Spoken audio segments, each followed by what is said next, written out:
Ko hingoa ko papsi naua me Salt City Utah. Pea ko fia lahe painga maari e we fia fini. Ke whakahoko atua i e tau polokalama ko ia ki he weekendi. Matua ngā e fia ko hi ko e painga maari o e mo ui. O lama ke tau whilonga ki ai i he fia fini. Ko kore ki he lau maari e ke ne hanga tāpai ki nāu o whamana tui ki hoku ata mai mo hoku loto. Angai mea ko ia na e whai ki ai sio ki he whipota noa ke pōni. Pea ofa pē ke tāpu ki nā ki motolo ai lau maari e tatau.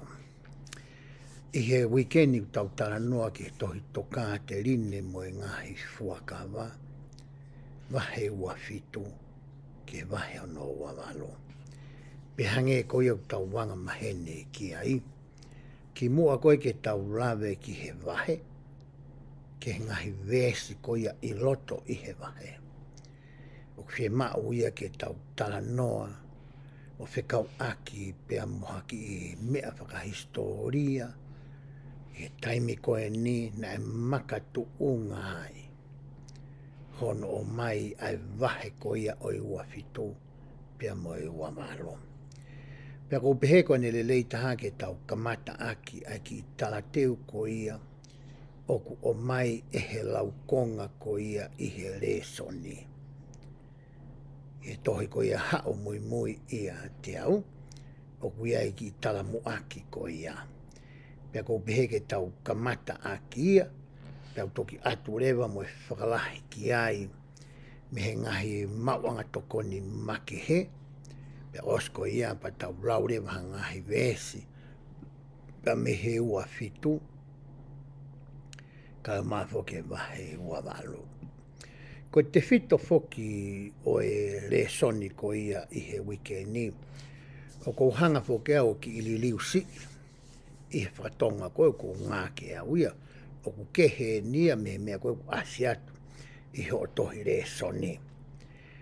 O ko hanga whakarea i o pehe.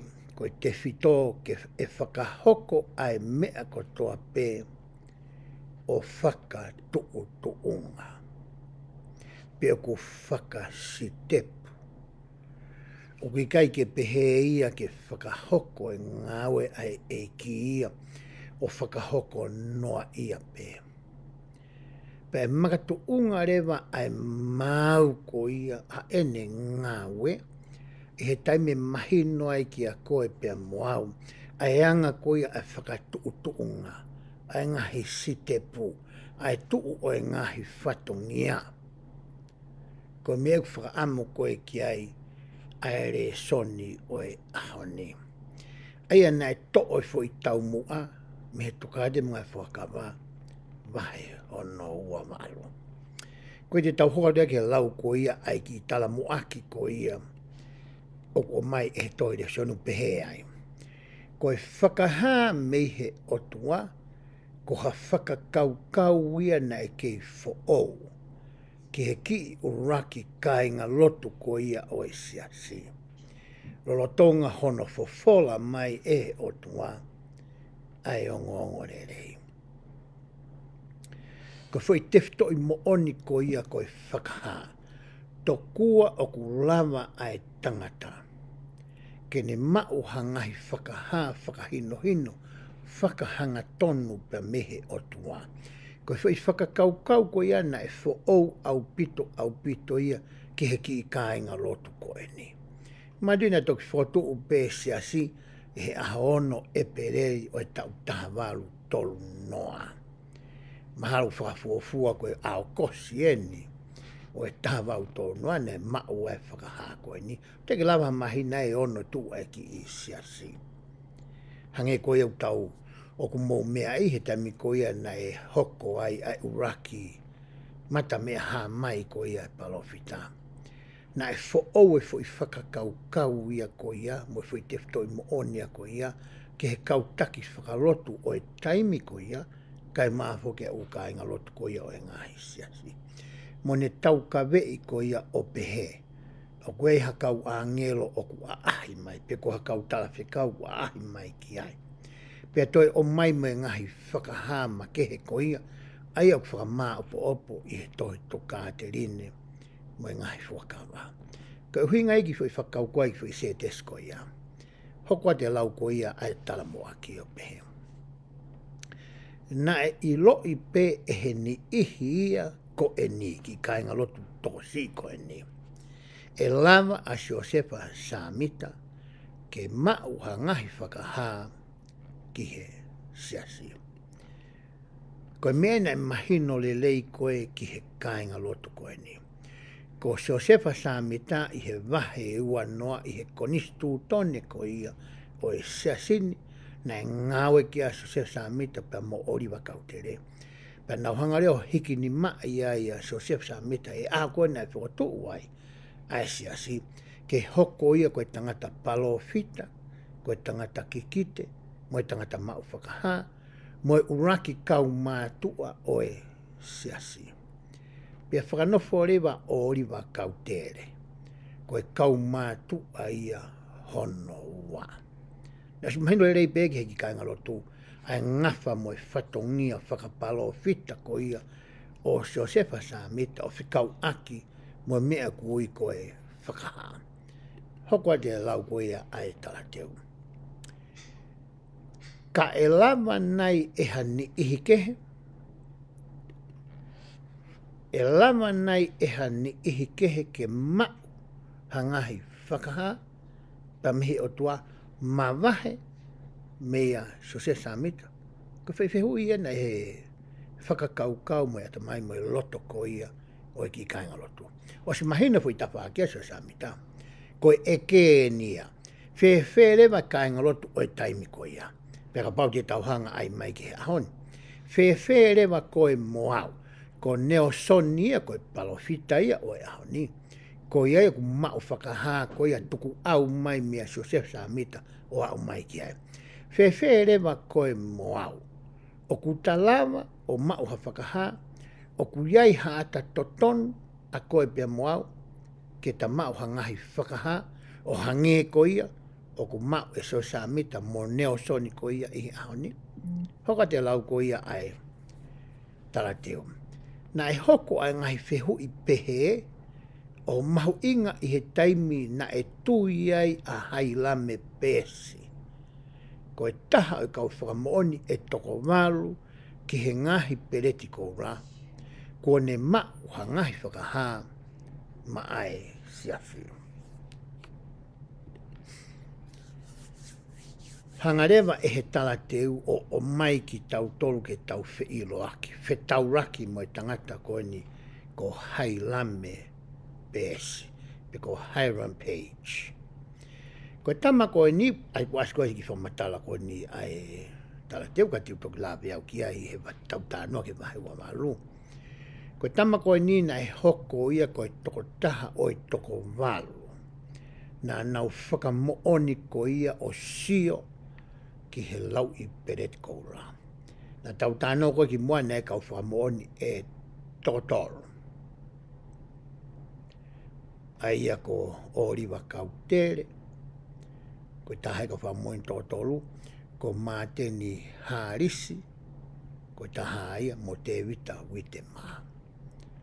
Ko tōtolu ia na nau whamooni ko ia kihe, ke tohia moramona, ka pau tonu e ku manatu. Pea kaurewa a hailame pēsi, e kau whamooni ko ia e toko waru nai whiri, ke nau toe sio, ki he lai pereti koula, pe koe rei kōti ko ia. Hoka te lau ko ia ai tala teu. Na e tui haka i ngā lotu whai verenga toko lahi, koe ngai whakahā ko eni, koe ngai whakahā ko ena angi na lau kia a hailame pēsi, koe ngai whakataha whakahā ia pia mehe otua. Tala noa e whoke e hailame pēsi ia. O kuai ai me e kune ngawe aki. Ke mauai e whakahā pa mehe otua. Hiri ko ia, na nau i loi pē i he wahe ua noa mo i ua taha, ko e toko taha pē kune mai whakahā ki he siasi pe koe kāinga lotu, ko Josefa Samita. Tala mai he tamai ko e ni ke kakai kāinga lotu ko ni, o koutou e lava pe moawia o mau whakaha ki he siasi. Hoka te lau ko ia ai talateo. Na e tari ehe eiki aki hano a koi o pehe. Kua pau ke whai a ngahi mea kotoa pe o mau I hono siasi. Ko tamua na e whanongo ai aso se samita koe ki fui tala noa koe nuku. Ma he atu koe a mehe kaingolo tū. Kua toi mau whakaha a heila me pēsi. I to historia ko se samita mo siasi. Na i kai ke mlawa e palofita o mamohe. I ngai aulai. Ko hinga koe ne whakakaukau I pe solova fe ai polo parema koe ni. Ko ia nani alua I o kore ki he eiki. O hangarewa eiki o whakaha mai ki a te ia ai tari. I he toka te rine mai ngai fuakawa. Vese o no. Wahe o no wa malo. Ka tau hoko atu e tau rau ki he talateo. O ku uhinga eni koe toko taha pe kua osi whiri. Ke ne mau ai ngai whekau. Mo e ngai whakaha mehe o tua ki he siasi whakalokfua. Ko hingai foi wahe wa walu vesta hatolu nāku lau atuai.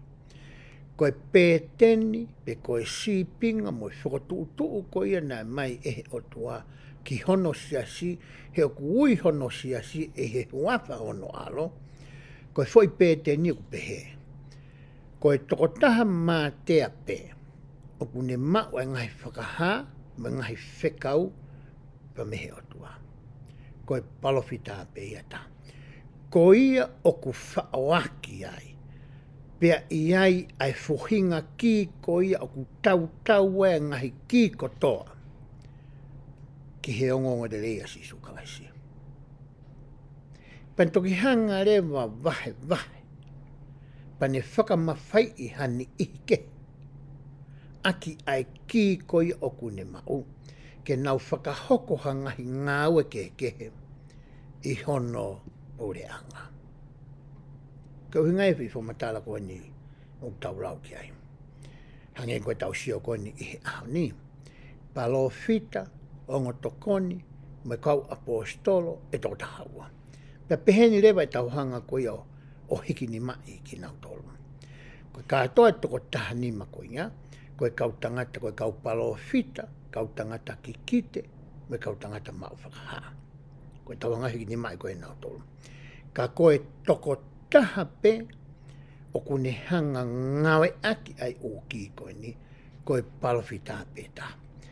He keke tuu hake peha apostolo yo alu kia whahinga wheitu I māmain o whai hane whakakaukau. Peko hane tu oni, peko hane poloklama. Peko ha fitu ngofuru I kautama koe ni olunga. Ko pau ke o mai ai whakamawhai ia ko ia, pia mei he palofita. Ka ngai mea lahi whoke sias koe ni o ku iai ngai whataha are rea. Koe kolomu koe e kau uraki paristensi palofita mono tokoni. Whakataha are rea maalunga taha ia sias koe ni. The highest council in our church. Hoko ai whakataha are rea koe a kau apostolo tō tahaua.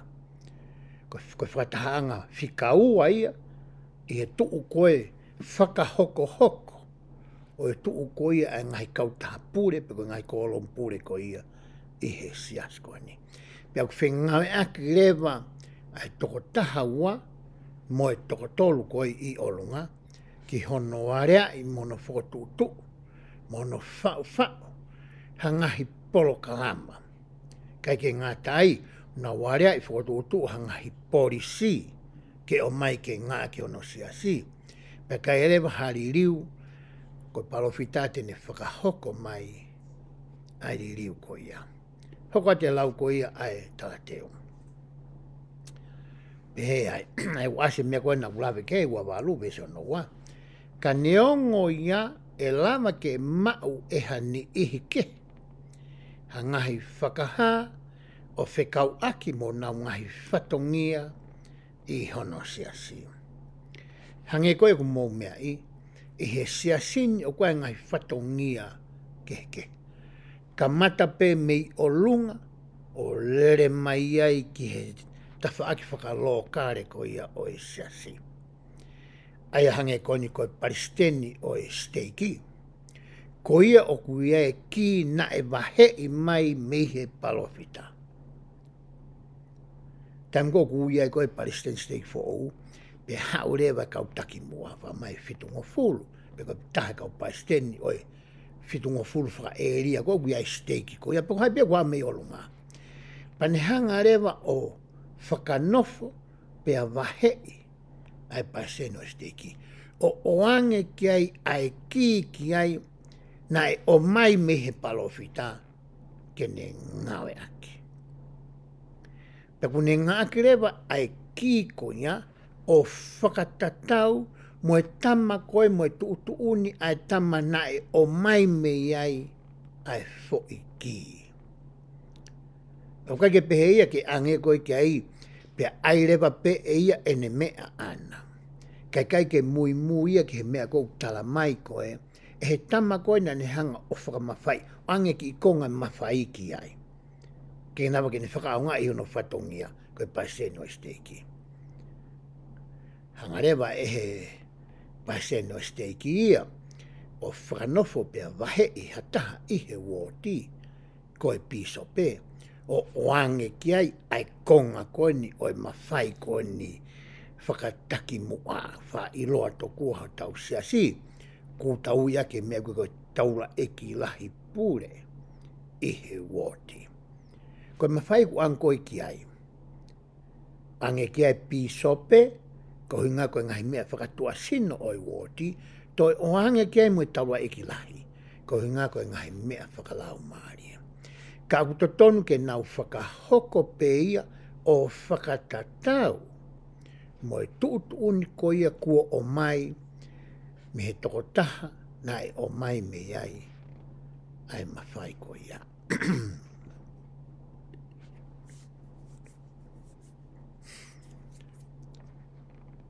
Hoko te lau ko ia e kāteo. Ko hono mooni, o ko hoko ai wholofola ai e ki kia o riwa kautere, ko ha whakamanatu kia teki tau tolu kotoa. E whakaha kia te koe ai mea ko pau keke whai. Wahe wa walu mesi hono tāni mā. Ai te utoki lawe au ki ai i he tau tala noa ko ia ki he wahe wa walu. Te tau kamata me wahe wa fitu, te uatu haki i whamatala whakahistoria whikaaki moe mea ko ia nae hoko. O makatu ngai hono whakaha mai ko ia e wahe wa fitu.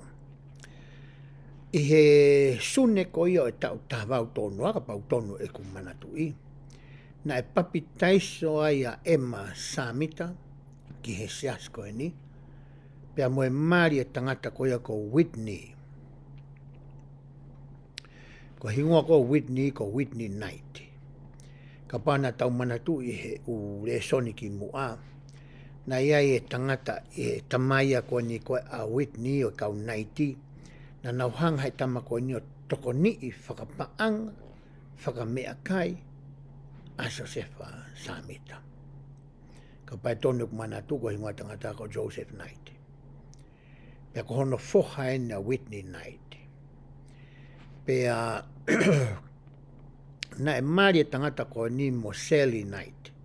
Ka pau be bukatak pe ka pau ka ke tonu atu hingoa. Ka ko manatu i e. Ko poke uto isio ka noti ko atu be manatu. Ko Sally Knight na e maari mo e tama ko ni. Pea papi rewa a Sally Knight. Pea mo Emma Samita ki he siasi. Matui foke taimi na o sia hono fotu o siasi o sia. Ririwa tohi molo mona, pea pāke tohi molo mona. Kei nofo foke a Josefa Samita ia mo Emma. He api ko ia o pita wite mā ko e lahi. Pena e nofo rewa pita wite mā ia i Fayette, i New York. Ko koloina e nofo ai ko a pita wite mā mono family. Pea osko fotu e siasi, toi foki mai rewa a so sa mita e mo ema na hauna ki Harmony Pennsylvania ki hona api pa tu ape ki mape koe ni ai koe uhinga asia tu koe na ai Coastville ia koe na koe whetu e na e nofu ai koe a Whitney Night hange koe mea na utala noa ke tau le soni ki mua koe ngahi kolo tau e tolu la lahi na whai ke tala noa e tau ngahi le soni ki mua tu i New York Palamaila Fayette mo Coastville ngahi kolo tolu kua tu e state o New York ko Harmony ia tu ia he state ko ia o Pennsylvania pe haurewa a Whitney Night mo seli ko na mau eva mai ki a sosea samita pe mo ema ma tu historia he taimi koe na eke papi osko hono papi koe ni koe mari palofita mo seli night mani ke na ka fatanga ia holoki ki mea ko ia na hanga e kau he kaingalo tu o whakatafe ki ai vai ki ia vai whiunga ki whai ai papi pakake na uloto ki whakahoko ai whaki ko ia o i lau mari maanioni ai fotu ai seasi e peleri o suni eni te kei peke whakahoko e o wau ko ia ki hongo whinimatua ko eni peta moena na ewa mai ki api ko ia se sa mita mo e ma na nau whakakau rewa ngari ko hawhainga maari e le lei eni ke whakahoko ai ai o wau ko ni pia nau mao ai ai sakala meniti. Ko whakakau ia. Pako taimua nea tūhaka e koe ai palawhita ke sio koe pia koe Hawaine ke whakahoko aki koe ai sakala meniti. Alo atu ia koe ki he peito ka ke te Hawaine e toe. Nea tāngarewa e so samita ki he kautamani. Mau nofo kau alu ke whakatau maha Hawaine. Ko taimua na ne mamahe ai mai koe a mehe mihono api. Te ke fu mamao. E ne whanonga. O ku whawhetau raki mai ha tala whekau whakalangi ki a so se samita. Pane hanga oange ki ai tuutu uni. Pea moi whakahako ia oku iloa koe mahe ua whitua. E tohi tokanu mai whakawa ko ia i he tahawalu tautolu. Koe konga pe ia o ki whakahana e asi ai. Toki hanga he palwhita tānaki mai ai toenga ki he wahe ua whitu i he tau tahawalu tolu ni ma. Iono toi purosi ko ia o e toka te ini mai ngai whakawa o e tahawalu tolu ni ma. Me taimi koe nei hā mai a ngelo hanka ke ngata i he whakawa motua, tau sio ai, koe tamu nā mai ko o mai ngai whakahā koe ni, o ku naurea nau tōruia i he pēsona uloaki. O hange tofu pē, koe eki, o ku tuu koia o whetala no aki, pēa moso se samita. O ku ia he rea whapitania koe Divine Investiture of Authority. Koe taimi ko whekau iai hatala whekau ke hao. Ke whakahoko ha mea ki hata. O kurea pē tala whekau ia ko ia i he pēsona uruaki. O hange tofu pē o ku tuu i mua ai o tua i he tota ko ia. Kake pehe fai whamatala e. Na e tala mai ke te au ke utala atu pehe. Kake pehe ia. Ai te tau rau ki ai, he te tau sio ki ai, i he wahe ua whitu. Pea whoki mai rewa, a so samita ia ki hono api. Pea whakahoko rewa ai sakala meniti. Ka pau ke fie ilo ki he anga koe historia o i sakala meniti, mo wheriuri waki koe ngahi mea na e ngawe aki e he siasi ki he o wau topu tapu koe ni. O ku mauia i ho fo i telefoni. Pea o heni pe o telefoni te ulawa pe ki hanga o whakaungai. Ka te ungawe aki a rea Whakapritania i he eku telefoni. ko mana tu ina o alu ki he rea whakatonga, o ku i kai ke asi ai, ai konga ia kon o ku lawe koe ki ai, me rea whakapitania. Pe tuke ke o au ke ku telefoni ke tau kumi whakatahange, pe te tau maa whei tuu ko ia, o ku tuu ai ko ia, ai ki tokoni makehe koe ni.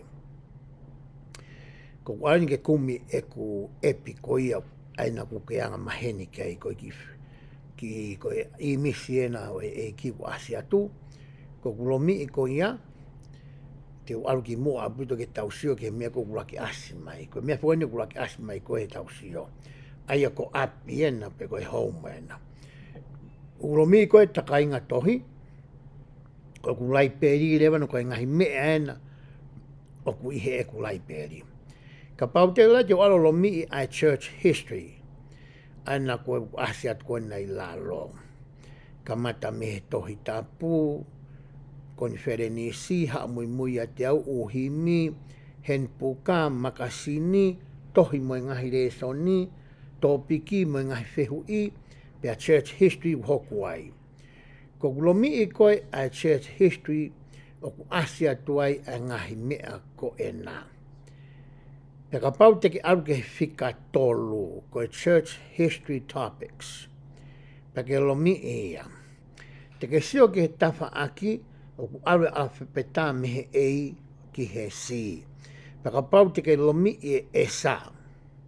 Asei o lunga ai ko sacrament meanings. Pe ko e hoa lotu sakamit whakakai wau.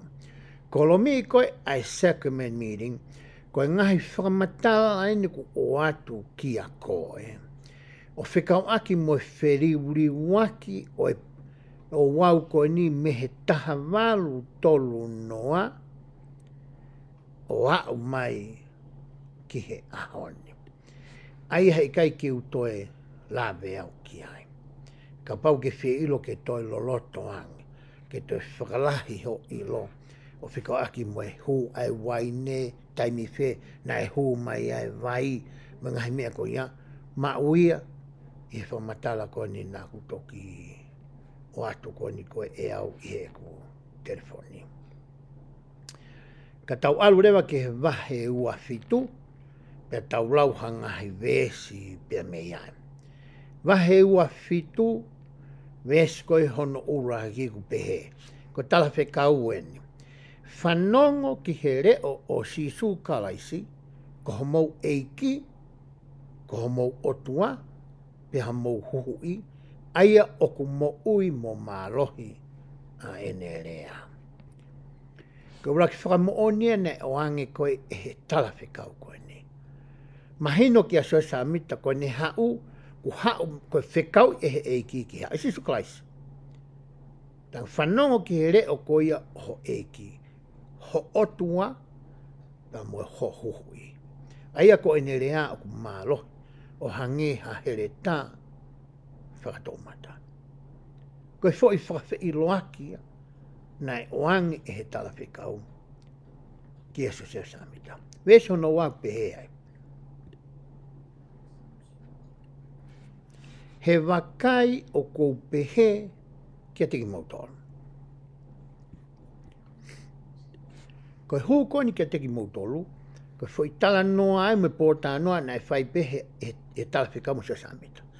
Ka ko hua ki mautolu ia, ke mahino koe fwoi tuutu unieni me he aho ko ia, o lere mai ai ki a koe pia mau he ahoni. Kai oua rewa, kuori riu mai, e he tokotaha ko ia, o kune lawa whai ai riu ko ia, aia koe palofita. Hoka te lauga vesi. O kui kai mahu inga pe koe ha te mou kai, pe koe ha te mou inu, i ho mou mau ai sakrameniti. Mana tui foki nai ngā ke se asie waine. Koe anga mahenia na e ilo ki ai a Josefa Samita, mo e kau papi urui ko toa peke ki sias fo ou i he taimi koni. Koe tala tuku whakaholo ia, koe mea pau ia koe ke whai sakrameniti. ha foke hanga le sia sia li liu ki he vai ya fok mo lea oi poto ia ki atau tolu ai ku hinga pere foi fa matalai o ka ke mau inga ai mea ko ku mo winu mo mea ko ku mo kai ka pai o mai peha orange juice ia o tapo aki o ke sai pe ia ka ma foi so ta huai ke sai pe ia ko hinga fi fa matala ko ha be o pena mai ha ka malo ka ke ngofu ha wen mo ka pe ko pia po fa me ka ke lava ia ka ko ngahi inu ke he ka ke lava ke o mai ke ia ha foi monster ko no inga fo ko ke fini ka ko ngahi inu ke tawanga maheni ke ngahi juice ke o la pe fa nga pe ko ke pe foi kai pe ai ma la pe ma me ma pa ki ai pe ko me cookie pa ki ai pe ko wa fol pe ko me fa inga me ko mario tem na mga fika wai ko I hafe va ate mo sa mi motorio ko te ma foi mai ko merena hoko ko to ma pe foi manioke o paki pe ia pe tapo ki ko mene talang he angelo ke se sameta kai ke mau inga ai me ak mo faka nga I ko ia ki he ma mo me ak ko ia o faka nga I ko ia ki he vai ke ne fafunga ai sino tapu o eki pe mohono tata hoka te whamatala ko e na o ange e angelo tangere angelo eki ai o ka pau te mo whaia aki ai mata o ku hanga taha pe ki hoku whakalangilangi ngake angelo e fu idea koe koe hoku pesona uruaki hange penye ko sisu klai ta no kon se samita tangi ange loi ko foi me mau inga taha ke mo mana tui ke to ka kano ki he ata mai mo faka kau mo loto mo lau mari ai uhinga mo tau mo faka taipe ko ia o yo wa top tap ko ni me mau inga taha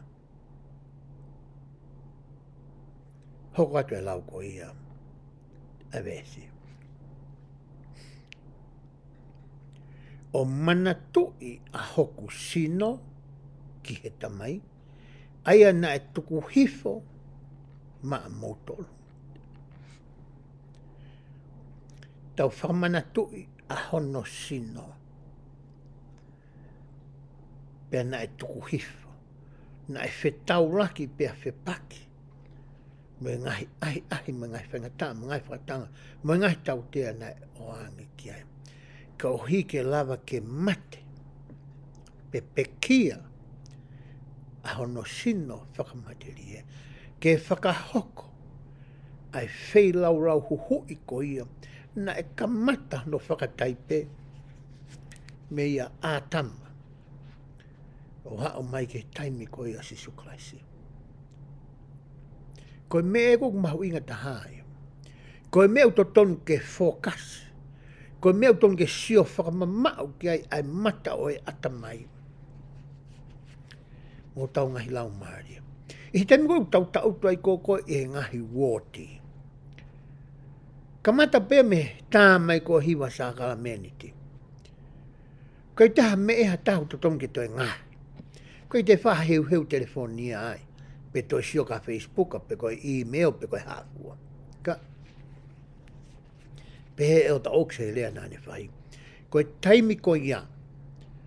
O ku tuku taha e tau whanongo. Mo e tau hiwa koi ia I he sākala meniti o whakakaukau ki he rea o hiwa. Egu ni hanga tā ke kina. Ho tau lau maaria ki he o wau top tap. Kai ko taime ke tau toe whawhana ki a ta. Pe te tau toe tala noa ai, pe whai ai, ha mea ke. Koe taime ke tau whakamanatu. Pe e voki he tolahi e taime kau, nā no tō whakaukau ke nau whanki mea ku whai. Ta mai o tau oksia. Nofo taha pe tau whakakaukau ki he wheilau hui. Nei whai eiko si suklaisi. hoka te lauko ia a vesi. Pea mo hoku toto aia na e riringi ko e uhi ke whakamore more i ai aho o mō ngahi angahala. Uhinga ia o e o wau sakameniti. Ka ke mahauinga mea ku inu. Ka ke mahauinga mea ku kai. Ko e mea ku mahu inga taha e na whakafofonga ai whei lau hui ko ia. Na e whai e eiki ko sisu klaisi.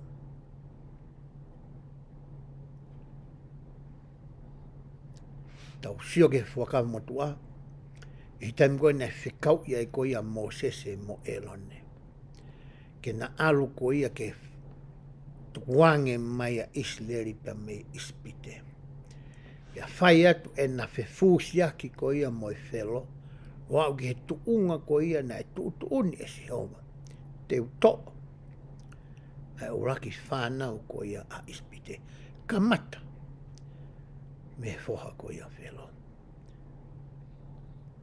Ko mea nai hawa ia isleri i he pō ko ia o e kātoanga o e laka atu. Nai tutune Moses ki isleri. Tāma te i halami o ku ma. Pea ai hono toto wari aki. E ngai kaumata pā. Ai toto konu tala noa ki ai.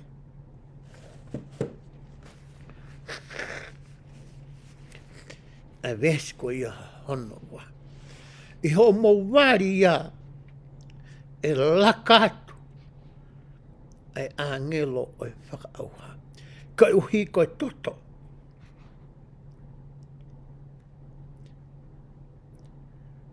Hanga he angelo ave manatu mo e whakaukau e palofita. Ki he kuonga ko ia i mua. Ki he uhinga ko ia o e sakala meniti.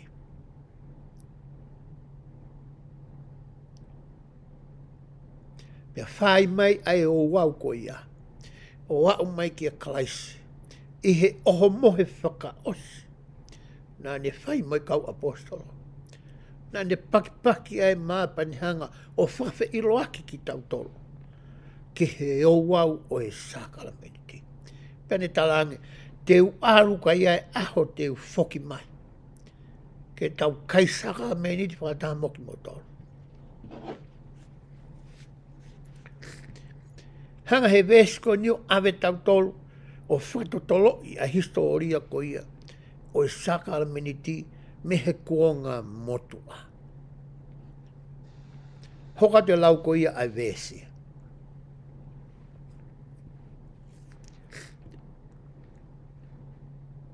Wesa no tolu pehe ai.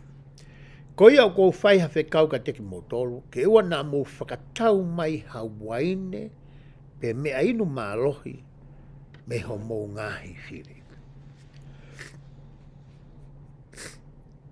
Ka uhinga whakatokanga ko ni whoki he nai, tō laha pita kakaina nau tau whihia, ki a Joseph Samita. Ia tō laha nau whinga ke toa ne mō ui. Pia koe whakatokanga, nā ke alo whakatau maha Hawaine meha taha. O ngahi wharekoloa ko ia i Harmony. Ai koe ke nau saia nau tōru ia koe. Panaho na tolo whakakona. Ai waine. Pea hoko ai ha whatu tāmake i ke teki moto. Ka talangere vai angelo me autotonu koe ke nau whai. Wesio no whāpea. Ko ia oua na mo winu ha mea tuku kehe pe o ka pau na e ngahui fo o ia ia teki motor. Io i he poreanga ko oeno e kutamai aia e langa hake i he mamani. Ko ngani poreanga ni tamau langa mama, ko ngani ke siasi. Tangre angelo, mo alu peki api o ngauhi peha kaharepi pe ko hainu pehe ke whai aki. Aho mo sakala meniti. Ko tūtūnia na angoi ki ai. Haka mena kulawe ki ai, ka pau ke whilo koe ke whiriuri waki, Te alio mahmanga tōna kuatu. Hoka te lau ko ia ai vesi. Wakai koe poto eni ia te au, ko ia oua te mouofo. He hoko ai hoa aia te winu ai fua o e waine, whakataha moki mautolu i he mahamani. Hanga i kio talanga sua sa mit, ai mea nane talange koe ke kau apostolo i seu saima. E hoko sia taimi te uha. Pea te winu ai pe whaia haua o sakamenite i mahamani. Pe wako koe wahe wafitu, te ke sio ke ngahi ngoa ko ia o ni ihi ko sanga e kio whakawhi i mai ki he hoa lotu sakamenite koe ni. Ke fu kau paipa vilo piko i nia koe ni koe i he wholpura. Nai fuak na hanga he angelo talanga sa. Tau siange po hanga hingo kon talanga. Pe ai. Pea momoro nai. A ia ko whika watu ke teki mautolu ke whakaha. Ai tohi a molomona. Uraki hingo ko mai ko molo nai. Pane tala mai lewa ngawe nai whai ko e molo nai. Ko ni hao whakaha mai tohi a molomona. O lama ko sa mita o liu ki mua pa toki whotu ko ia. A hono siasi. Pe hoko te lau ko ia ai mahe wafitu. Pe ai. Aia o kuiai a hono kakato o e kuongongo le rei ka e ngata. Ngare e tāpiko talanke ai. Ai mea koe o kui he tohi a molomona. Ai o hinga nai o mai ai. Ke hoko ia koe whakamuoni hono ua. Ki he whorofora. Ai o kuiai ngahi mea ia. O kui kai mau ia i he whorofora. Ka uhi koe ngahi ririu koe na e whai ki he whorofora. Ke toi tapu. O kuhanga he tohi molomona ia o mono mai. Toi whakamaa alai mai. Whakakakato mai. A ngai whamatala koe koe ke ha i he whorofora. Hoka te lau ko ia ai vesi. Aia nā ku tuku ki ai ai ngahi ki o e rekoti o e waakau o Iwharemi.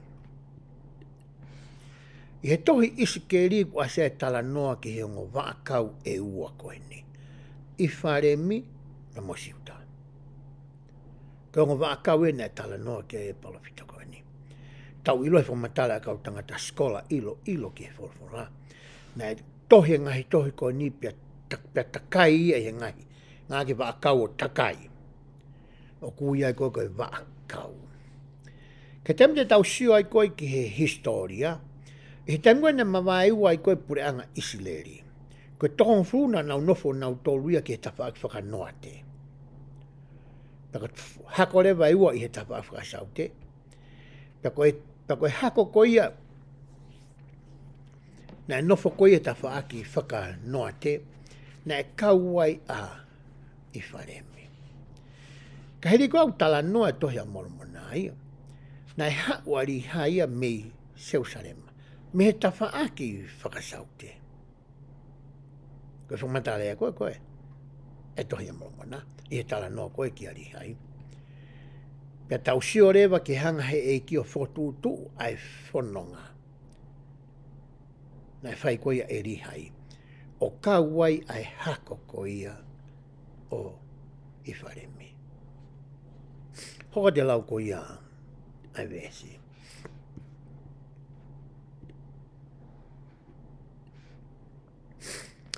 Pea mo i laise foki aia na ako tuku ki ai a ngahi ki o hono whakahoko, hono whakafoki mai a ngahi mea ko toa pē ko rea aki. He ngutu o e kaupalo fita maa o niko toa pē. Talu mei he kamata anga o e mamani o kau ki he ngahi aho whakaosi. Ka e maa foki mosione koe foha o Sakaria. Sione baptaiso. Aia koe Sakaria ko ia na ane a ahi ki ai o ne whai ai tala ofa ki ai tene mau ha foha. Pea whakahingoa a ki ia ai hingoa Ko ne tu weta mini maha sai peke unga ki ku telefoni. Mahalo e whainga fuanga ia ki tau whetana ko ia I he whiawhini. Te ula tu pēmhi ku telefoni ai wahe ua whitu.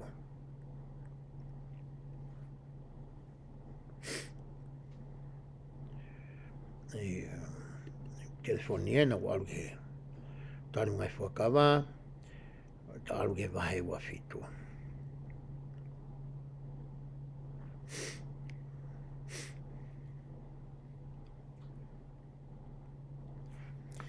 Ai a koe wēsene na aku lawe koe ki ai.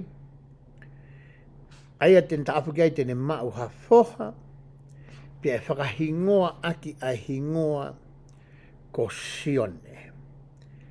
Pia e whakawhonu ia aki ai lau maari o ilaise. Ai koe tala noa e koe ka sione. Toi lau peke ai hoka pe matala e vesu alu ki a sione tatau pio pe ai. Ai sione koia na whekau atu ki a teki moua. Ai konga tamai ko sesa mita koe si mo riwa kautere. Ke whanofa ki mo ke uraki lakanga whakataula eki. Kua mo mau koe uhi ke ui mo whanofo aki moua o hange ko elone. Ilo hea mo tamai koe nia son putaiso. Aho tahanima ko ia o me tamalua hiwa. Na hea wason putaiso o hange ko ia. Ai ki o me whai whakailo ne ki he mo tamakoe ni. Tange he angelo. Tamakoe ne hao koe ia. Ko si o neu whai ke e tala noa koe ni. Hoka te lau koe ia ai vesi, e vesi o no hiwa. Kai maa whoki mo I laisia, ai anak whuakia e ngai ki o e malo. Ke whatafoki ai loto o e ngai tamai ke whanau. Pea moe loto o e whanau ke ngai tamai. Ko hiki ua na atai a mamani ko toa aki Hamalaya. Toi hu mai mo I laisia ai a kau e fuurisi koe ni. Ukau whakaafe koe ni. Hoka te lau koe vesi. Kai maa whoki mo Sosefa, mo Sekope, mo Aisaki, mo e Palahame, ko mo ngai tamai. Ai au whakatolonga mai ia teki nau tolu ai ngahi talau wha. Kai maa whoki mo mai keri pe ko ātama. Mai keri nei ko ātama. Koe tamai ia ai kakai ko toa pe. Koe pirinisi o kakai ko toa pe. Ko ia na I mua ihe ngahi aho. Ho mai me kau tama koe ni kai maa whoki mo pita, mo semisi, mo sione. Ai na aku whekau atu ki aki moua. Ai na aku whakanofu ai aki moua mo whakamau. Aki moua ke mo hoko ko ongo apostolo. Me o whamoni ma kehe ki hoku hingoa. O mau ai ngahi ki ho mo ngai whakawhai whekau. Mo ngahi mea tatau moia na aku whakaha ki a teki moua. Te mou tau sua fuurisi koe ni. Koe whehu I lewa. Koe haere whewhe lewa au. Meni kai ke ukau au ia. I he sākala meniti koe ni. Koe kau paipa pēnia. Koe kau palofita pēnia. Koe kau tangata pēnia na e lava mea. Na e whiri ehe otua. Te nau kau I he sākala meniti koe ni. Osko nanga hei kia o whamanatu ki hea so se samita. A historia sākala miti mohono uhinga. Pane awe lewa na whakakau ki he sākala meniti koe ia pamanake whakahoko mai. I he ene haere mai ko ia hono angaua. Hange whakahanga he e kio awe e na whakauke na sio ki he iku anga. Kamata me he kamata anga koe anga whoko ia ai sequential ko ia o mo uipe ko whakastepu to ton fo ke kuohiri nolotonga pe kaha. Foi ta no e koe ni whahe mo tamai koe ni alpem angelo me kuohiri o alwe ke kaha uhe vesko kamata me vesi anonima. Ke mea koe e hoko I mamani I he kahau, ma sakamit ko ni whai kia e kutala noa. Ko tui mahana e whehui e se samita, whewhe rewa, au whewhe, kainga lo tu. Ko tari na e whai koe ehe e ki ai. I he vesi ko ia,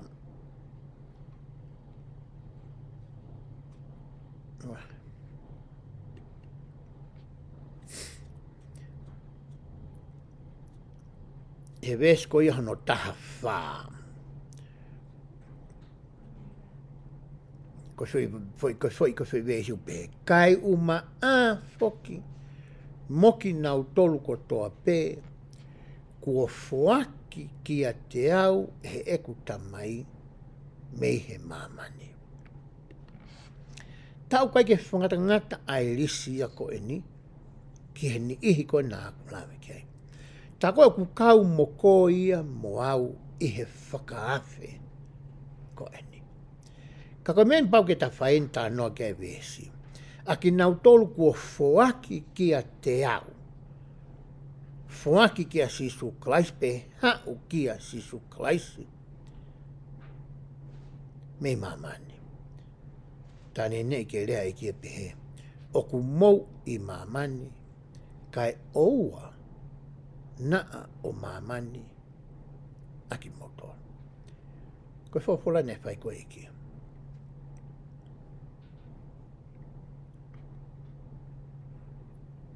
Koe whiu i rewa. Koe hā rewa e mea ko ia te tā whai. Ke whakawhi i ai ki taua. Ehe eiki ki he sakala meniti ko eni. Toi sio ne vai tahanima, tahaono me tahawitu. Tala no ai ke tau to'o kia teki tau tolu. Ahona huapa. Tau mana tui mau pe ia. I he taimi kotoa pe. Pea tau tauhi ene ngahi whekau. Pea tau kātaki ki he ngataanga. Koe ni ihia kua to'o me mamani.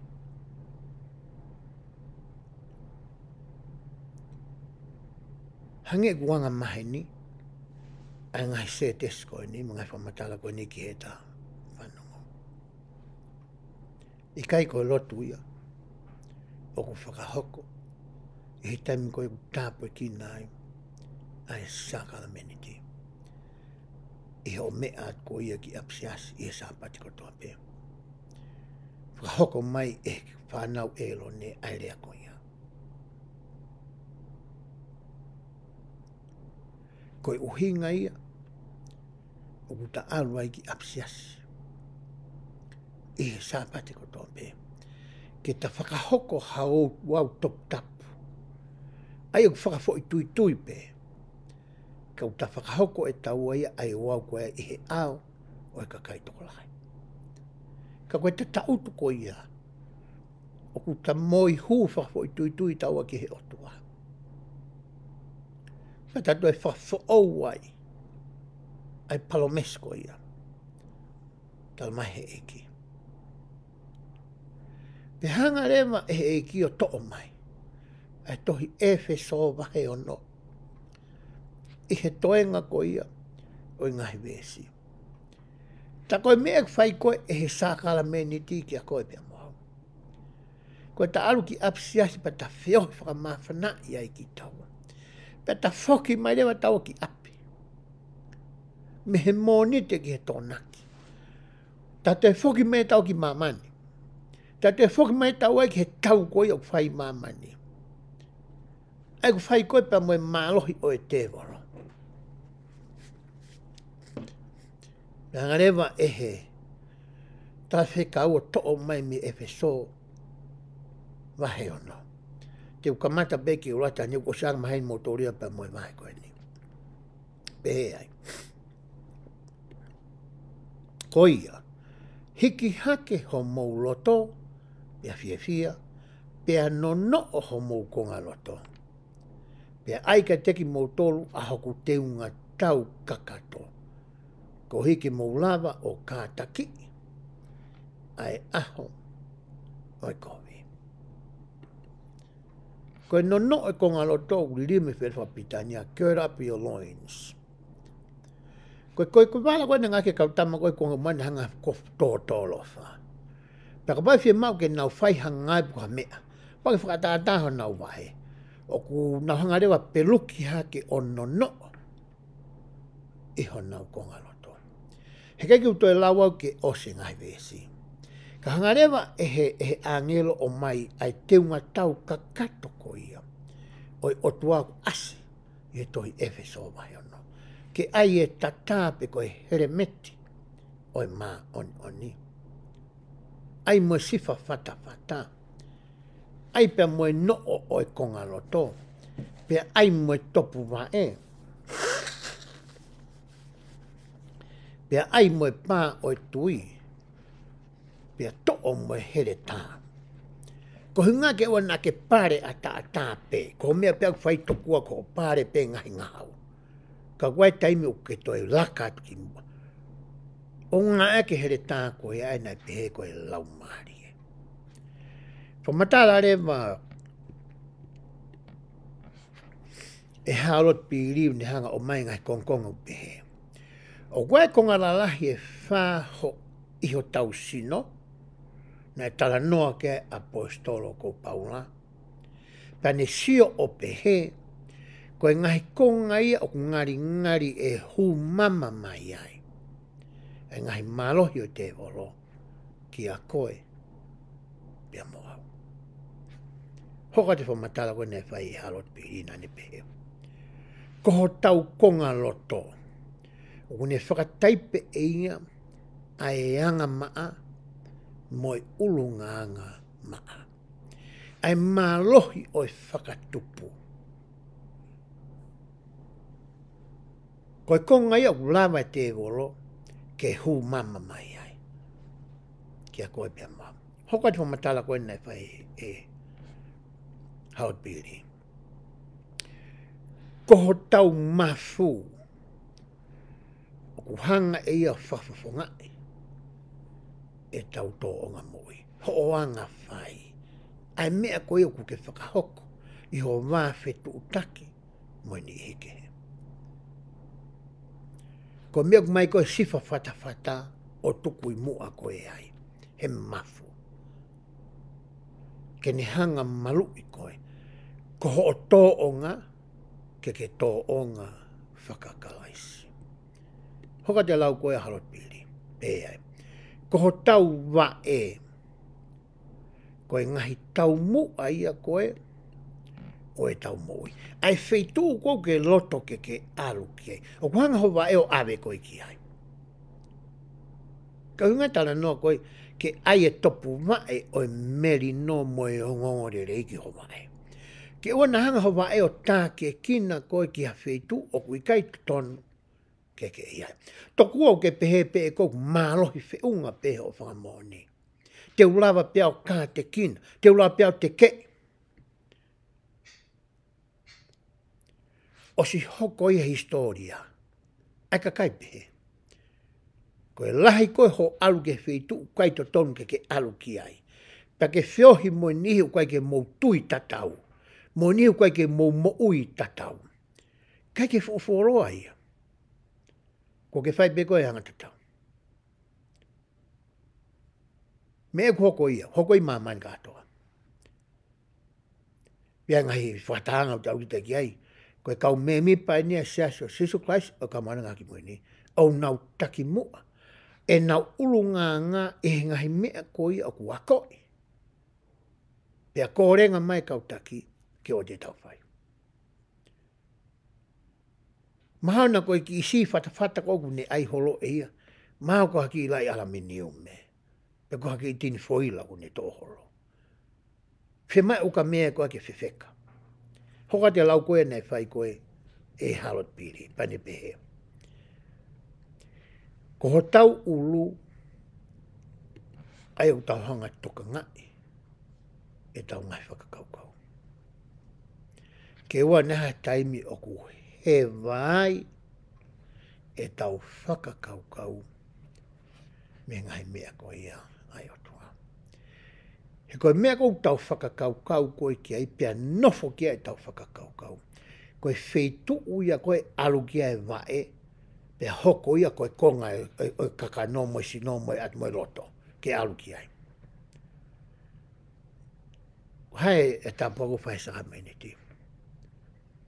Ke nau manatu mau pe kia te ia. Tā noi ke whakaukau. Mo tauhi e ko ngahi whekau. Tā noi e vae. Pato ta malewa e kia. Pa te atu e lau maria ko here tā whakatou mata ia te ke ngau aki. Nai behe o ta pālati. Koe fu teunga tau ia koe ni, pa tau tā noa whakamutua, tau sio ke teunga koe nai tui e ko lai te. Fu teunga nai mālo bene lama misi o loe oro. Koe ngaka fu teunga. Behe lewa e o ta pālati. Koe teunga tau tā nau koe ki ai koe ni. O kai peka foi mea pe tau kasai o mai tui ai koe. Ko whi ngai pe tokua tau ke whai. Koe whakataha taha. E whanki ngā ue le lei ko toa pe o kuke whai. O hoko ia koe sifa whatawhata ko ia. Ke ngāki. E koe whanki ngai whakatua koe te ke whai. Tene tā ke kina koe ke ulu ngā whakakalaisi. Lea maria nei whai o ta pālati ko ia. Pa tau sio rewa he wahe ua fitu. Ke mau inga sa hameni te. Koe tau alo he mōni te tau whoki a te he sāpai, tau te atu, ka mata ke makokokoko. Ai te ngā tau ko ia. Nei o mahe e ki tau mai aki. Tau toi mau e saka meni te. Te whawha au. Ai te ngā tau tau anu ia. Ke tau toi o mai o tau. Mai moe malahi o e te wala. Kou tui u whiunga ia ki he wahe ua fitu. Te uki lawe o whika aki moe wahe ua walo. Pea kou tui te o atu pe e au ai ki whamatala whakahistoria. He kai ke uto e lau au hangahi vesi. Pea me wahe ua walo. Mo si lau pe mo tolu. Si ako pe mo toa ngai vesi koni. Ka tuku pe mo ka atu e ki pui tua. Ki he wahe ua walo. Ko tangata koe ni ko Highland me Besi. Me ko Highland Page. Na e whaere ia i he state ko ia Vermont. Ai tama koe ni. I he tau taha walu no ahi around tau koe ia. Taimi whokia koe nei ki me whamamaharo pe tau ia. Pe haurewa tama koe ni me Vermont. O hau ia ki Palamaila. Pe haure mi Palamaila o hau ia ki Fayette. O haure vai a maheni mo e whamiri ko ia o Witema. A pita Witema. Mono whamiri. Pena i he apia koe ni ai tama koe ni Highland Besi. Pea manako rewa ai tama koe ni pena sa ia he o Fefine o pita Witema. Koe ki Fefine ko Catherine Whitmer. Nei tau taha walu. Pea mari rewa a Highland Besi. Pea mo Catherine Whitmer. Pea nana nofo nau he api o Witema. Whakataha mo e taimi nai nofo ai. A Joseph Hamita koe kono whaka osi. Ai li riu ko ia. Ai tohi. A monomana. Pea mohono pāki. Mono fotu koe sasi. Pea na osi whanongo ai Highland Besi ia. Ke ngahi mea ko toa koe ni tau tala noa ki ai. Nā ne ilo ia nai whakotuu pia hiki ni maa so samita. Koe uraki kau mātu ai, koe palofita ia koe ki sias koe ni. Ilo le tangata koe ni. Na hako whokia koe kau whamoni koe toko walu. Hangi nā kulawe kia nei ki mua. Papita iso ki siasi. Pia whakaoho mare pe ia. Kune tala mai e ia o kuiai ene fo i maka ana. Ia kune mau pia whakaha tonu mehe o tua ki he siasi. O kukai ko soe samita pe ta. O kune mau e whakaha ko ia. Pena e toi mari whokia o riwa kautere, mo e tahine e taha. Ai family with ma. E kumahin le leia ngo tama ia koe ni. Pea tala noa i rewa e Highland Besi ia. Kia maha kia o riwa kautere. Mo pita ue te mā mo e whamiri, tokua a ngai whakahaa koe ni. Koe taimua nane mai e koe ngai mea nane hanga hiki, o ku kehe au pito ia, me ngai whakahaa koe ne ange he ki. Ki he pawhito se samita. Ko oriwa kautere ia, koe whamooni e toko tolu, taha mo toko toi moromona. Koe kau mātua whika ua ia, nai haa mai ke ai a Johnny Baptiste, haa mai ke a Peter Semis Mosion. Kake toi hataha sio kia oriwa kautere. Kai whakaoho mare a tui ko ia a oriwa kautere. Ki he masi i koni ko hailame pēsi. Ka o maa foki mai whamiri ko ia o wite maa. Mana tui ku teke mahina ono ki isia si. Ko uraki whainga tā ia eni mo palpare mana mapatu toki ai. Ai palofita. No fo kauta mai ko ni i whaieti. No fo palofita i harmony. Pene whakaukare palofita ke hao. Me harmony ki whaieti. Ke nau whakataha mai ki whamiri ko ni mo ngatama ko ni. Ke whainga ke solova ai palopare ma. Ma ni o sa samita ko ki tama whama ia. Ke ni mao e whainga poto whakata mai. Pea whainga poto whakasaikolosia. Ke ne lawa ke weteke a ke palopare ma ko ni. Ko ina ne alu rewa whihui. Ke eki. Pea o mai rewa eki. Ai wahe ua wano. Ko mea mahuinga ko to'o mehe wahe ua wano. Ka pau te mo manatu e tau whauri ko he hala. Tau latu mau pe hala tau sio ke fo i whaka i longa ko eni. Pehe ko e iod. I sore kini tau sio ai ke ngai roundabout. Mahalo ki Nusila Australia mo e ngai roundabout i tonga. Pero ngai roundabout ko niu tohi e i whailongo ni ko e iod. Tau pega foi hala fa pe tolu watu ke foi siakare ko ni. Ko uhinga ka pau ku ke ya watu ke ina raki ya watu hamea yereta. Se mau ke tukuangi ai uraki fainga marie ki he mea yere ko ia. Na uraki ya watu. Ki he round about i. Noeni. Ka pau te uhanga o whakanou ai wahe ua walo. Ko hono uhinga ke tuku ho tau loto ka tau oange ha whainga mahari. Ki he lau maria ke ne hanga ririu ho tau loto ke tau laini ta tau pia mai whinanga loe atua. Mena tala noa koe ki ai a pensimani. Ki he tangata whakakakano. He koe whiri tangata whakakano ki he otua. He koe kai ke tuku lolo ai tangata whakakakano. O kai ke ioda. O kai ke tukuangi ha whainga maari. O ko viri taki peia i he ne whakakaukau mahonoloto.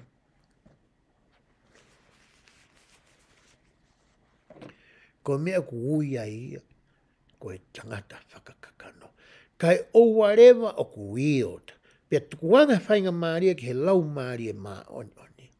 Ke ne hanga ririu angahi ulunganga whakanatula ko ia o e tangata kakano, whakano ke hoko, ko e tangata o whakalau maari. Ko e tūtūni nei o ange ko ia ki he oriwa kautere o whakakau ai ai ni ihi ko e ni. Toko taha mātea pe, o kune mao ai whakahaa ko ia ki he siasi. Ka pai tono ku mana tū he wahe ni maua ko e tohi tukate ine mga fuakawa. I he vesta wha, anga peke usuange peke ai pe ku tono ku mana tū. Ne anga he eki ai uhinga ko ia o e whakotu utu. Nā ne talangi ko ia ki a oriwa kautere kau ai a haila me pes. Pea mai family wite mā pehe ai.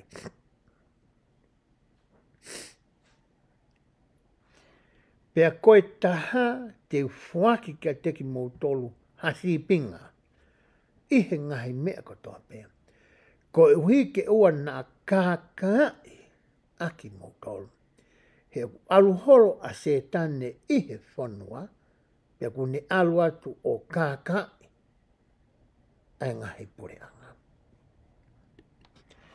Kono ngai whahoko ai o tuai ni ngawe o whakatu o ngā. O whakasite pū.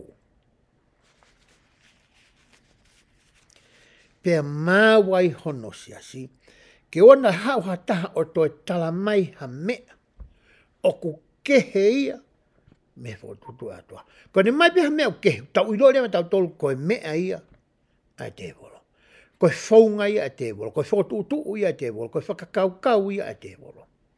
He hoko e ngahi mea koe mahi e ki koha mea fua ia, ke tauhanga o whakafua ia. Hangia te au koe kakana mo e lito mo uho ia, oi wahe wawaro. Ke tau iloi, e anga koe e tau tuu whakasiasi.